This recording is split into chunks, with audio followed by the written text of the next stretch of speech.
नमस्कार, आप देख रहे हैं न्यूज वाणी और मैं हूं आपके साथ मानवी ठाकुर। आज की कुछ खास खबरें। भारत में सबसे ज्यादा जहरीले सांपों में से दूसरे नंबर पर आने वाले जहरीले सांप रसेल वाइपर का मिला जोड़ा। सर्प की प्रजाति से सबसे जहरीला सांप माना जाता है रसेल वाइपर। ट्यूबवेल में रसेल वाइपर सांप का जोड़ा मिलने से अफरा तफरी। जिले में पहली बार इतने विशालकाय रसेल वाइपर सांप का मिला जोड़ा। स्नेक रेस्क्यू गुरु अभय प्रताप सिंह ने सांपों का सावधानी से किया रेस्क्यू। किसानों ने सर्प मित्र को दी ट्यूबवेल में सांप का जोड़ा निकलने की सूचना। मौके पर पहुंचे सर्प मित्र ने जहरीले सांप के जोड़े का किया रेस्क्यू कर सुरक्षित स्थान पर छोड़ा। सुमेरपुर थाना क्षेत्र के तेड़ा गांव का मामला। तो सांप के व्यवहार और जहर के बारे में जानकारी ना हो तब तक आप किसी भी सांप को पकड़ने की चेष्टा न करें। ऐसा करना आपके लिए घातक होगा, आपके परिवार के लिए बहुत अधिक नुकसानदेह होगा।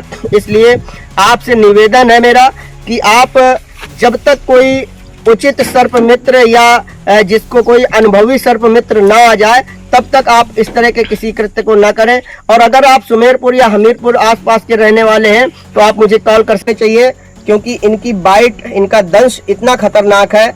इनके अंदर जो हीमोटॉक्सिक वेनम पाया जाता है वो बहुत ही खतरे का वेनम होता है। आपके शरीर की मांसपेशियों को तुरंत गलाने का काम करता है।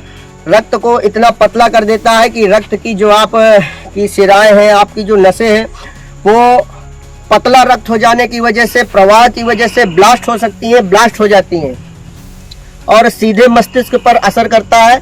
मस्तिष्क पर असर करने की वजह से हीमोटॉक्सिक वेनम मस्तिष्क के पूरे सर के और पूरे दिमाग की जो नसें हैं, जो बिल्कुल बारीक होती हैं, मकड़ी के जाले से भी पतली नसें होती हैं, वो सारी नसें तुरंत, जितनी पतली पतली नसें हैं वो रक्त के पतला होने के कारण से फट जाती हैं और इंसान की तुरंत मृत्यु हो जाती है।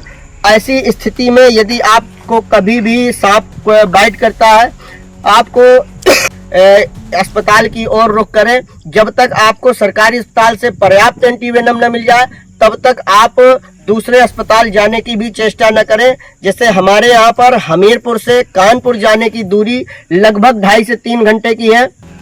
तो जब तक आपके पास इन 3 घंटों के लिए पर्याप्त एंटीवेनम, ये सर्प के दंश रोधी जो इंजेक्शन है वो नहीं उपलब्ध है, तो आप डॉक्टर से कहिए, लड़िए और तभी आप इन चीज़ों को आप इलाज कराना आपका मायने रखेगा जब आपको दवा पर्याप्त रूप में मिलेगी। तो साथियों, ये सफलतापूर्वक हमने रेस्क्यू कर लिया है। चूँकि वैसे बहुत ही परेशानी होती है इन सांपों को रेस्क्यू करने में।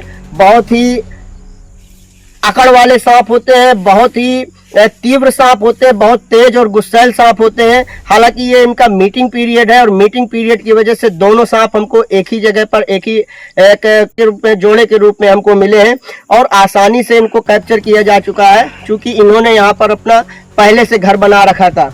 कई दिनों बाद ट्यूबवेल खुलने पर ये मालूम पड़ा कि यहाँ पर 2 सांप हैं, जिनको रेस्क्यू करने के लिए हम सुमेरपुर से टेढ़ा लगभग 13-14 किलोमीटर की दूरी पर आए हैं और यहाँ से इनको रेस्क्यू करके अब हम इनको वन क्षेत्र में, जहाँ भी जंगली वन क्षेत्र है वहाँ पर हमको इनको छोड़ेंगे।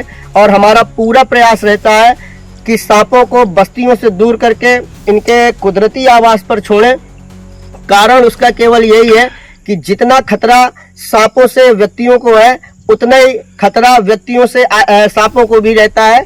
तो ये हम इनको बचाने के लिए और आप लोगों से एक चेष्टा रहती है बताने की, हमेशा एक निवेदन करते रहते हैं कि आप लोग कतई भी इस तरह के किसी काम को स्टंट मानकर न करें, क्योंकि ऐसा करना आपके लिए बहुत ज़्यादा घातक हो सकता है।